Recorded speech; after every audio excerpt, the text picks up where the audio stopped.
अस्सलामुअलैकुम। ये कहानी है लाहौर की एक टेक्सटाइल फैक्ट्री की और ये स्टोरी हमें वहाँ के पोस्ट एम्प्लॉय ने शेयर की है और अपना नाम लेने से मना किया है। तो चलिए शुरू करते हैं उनका रियल लाइफ एक्सपीरियंस। मेरा ताल्लुक पाकिस्तान के शहर लाहौर से है। यह वाक़या है कुछ साल पहले का, जब 2020 में मैंने घर के हालात से परेशान होकर एक टेक्सटाइल कंपनी में जॉब के लिए अप्लाई किया और इत्तेफाक से मुझे जॉब वहाँ मिल भी गई। मैं एक टेक्सटाइल इंजीनियर था और काम करना जानता था, लेकिन पहले दिन ही उस फैक्ट्री में घुसते ही मुझे कुछ अजीब सी वाइब्स आने लगी। उस फैक्ट्री के बैक साइड पर एक कब्रिस्तान था जहाँ से रोज़ मेरा गुजर होता था। मुझे एक रूम दिया गया था जहाँ नाइट शिफ्ट की वजह से अक्सर मेरे साथ कोई ना कोई ज़रूर होता था। वैसे तो मैं सुपरनैचुरल एक्टिविटीज़ पर बिलीव नहीं करता था और ना ही मुझे जिन भूतों की बातों पर कभी यकीन था, लेकिन इस वाक़ये ने मेरी सोच को बदल के रख दिया। शुरू के कुछ दिन मेरे बहुत सुकून से गुजरे। मैं रोज़ाना रात में ऑफिस पहुंचता और सुबह घर आता। वहाँ मेरी एक दो लोगों से अच्छी बातचीत भी हो गई थी। लेकिन एक रात जब मैं अपने काम में मसरूफ़ था तो अचानक मेरे रूम का दरवाज़ा नॉक होता है। उस वक्त रात के फिक्स 3 बज रहे थे।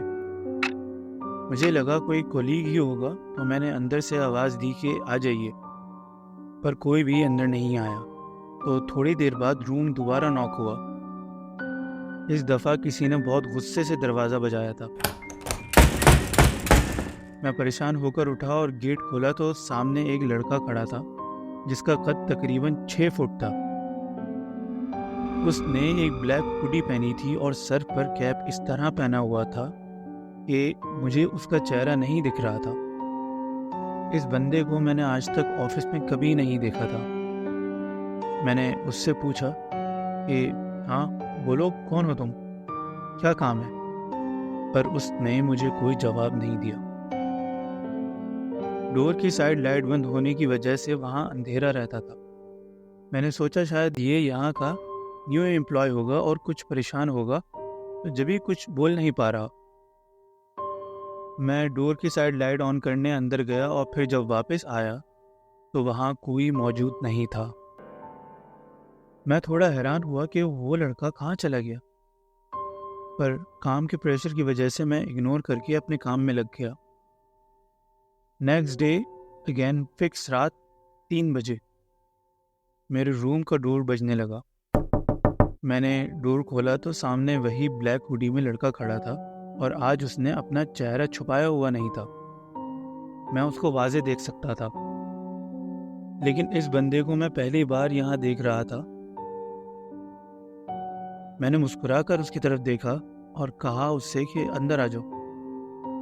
मुझे लगा कि शायद ये किसी परेशानी में है और मुझसे कोई बात करना चाहता है, इसलिए आज दोबारा मेरे पास आया है।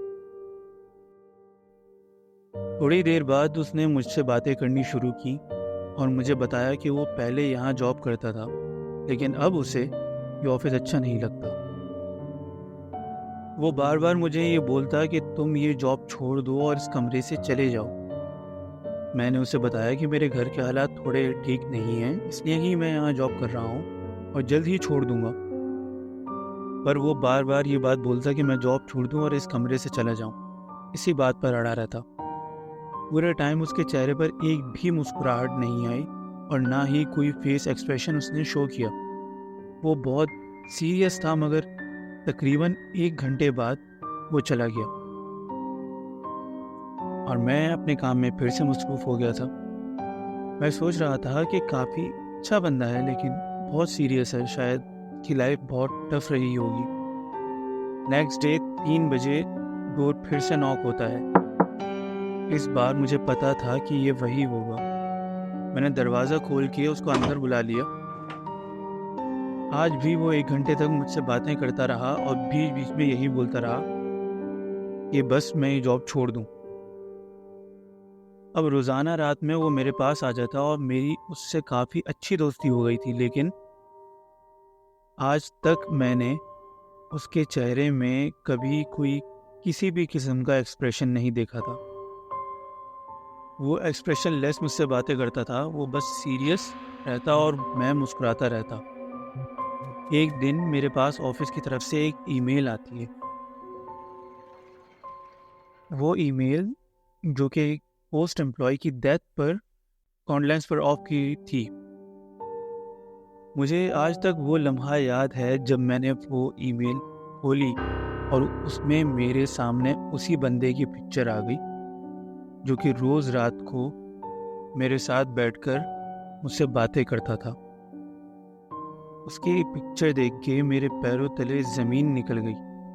मेरा सर चकराने लग गया। मुझे समझ नहीं आ रहा था कि ये ऐसा कैसे हो सकता है कि जिस बंदे से मैं रोज़ 3-4 रातों से बातें कर रहा हूँ, वो बंदा असल में मर चुका है। मैंने अपने ऑफिस के एक कोलीग को कॉल की और उससे ईमेल के बारे में पूछा, तो उसने बताया कि उस बंदे ने इस डेट को सुसाइड अटेम्प्ट की थी। वो अपने घर के हालात की वजह से परेशान था, लेकिन हमारा एक बहुत अच्छा एम्प्लॉय था। वो उसी रूम में काम करता था जहां अब मैं काम करता हूं। ये सुनकर मेरी आवाज़ कपकपाने लगी और मैंने उसे बगैर कुछ बताए कॉल काट दी। और साथ ही साथ ये चीज़ मैं अपने जहन में दोहराने लगा कि उसके हालात ख़राब थे तो हालात मेरे भी घर के ख़राब हैं और मैं भी उसके जितना परेशान रहने लगा हूँ। ये मेरे साथ क्या हो रहा था मुझे कुछ समझ नहीं आ रहा। मैंने तो उस शख्स के बारे में किसी से डिस्कस ही नहीं किया था और ना ही वो कभी किसी और के सामने आया था। मगर वो था कौन? हीरू। लेकिन वो तो मुझसे बातें करता था। मैं बहुत हिम्मत करके नेक्स्ट डे ऑफिस गया और चुपचाप अपने रूम में जाकर बैठ गया। मैं बस रात के 3 बजे का इंतज़ार कर रहा था कि शायद रोज़ाना की तरह आज वो आए। और आज फिर से रात के 3 बजे दरवाज़ा नॉक होता है। मैंने बहुत डरते डरते दरवाज़ा खोल दिया और उसी तरह मेरे सामने वो लड़का खड़ा था। मेरे चेहरे के उड़े हुए रंग देखकर शायद वो कुछ समझ चुका था। वो मुझसे बातें करने लगा और फिर बोलता है कि तुम ये कमरा छोड़ दो और ये जॉब भी छोड़ दो।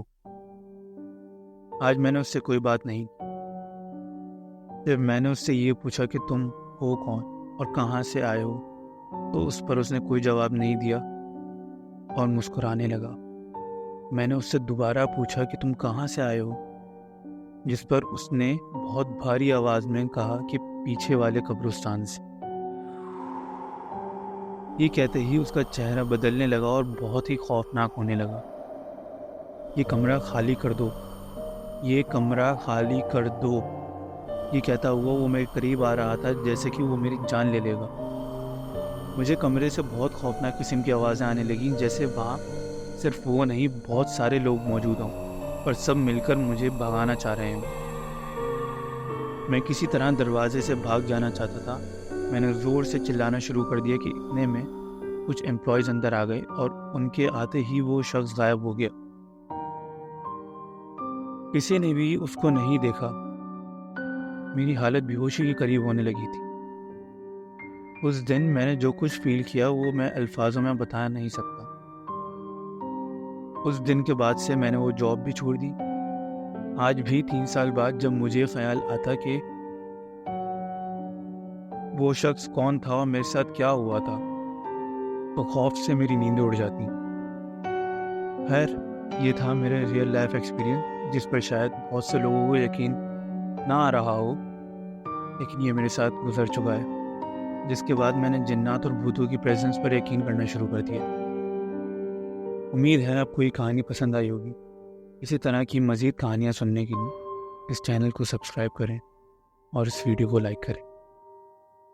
शुक्रिया।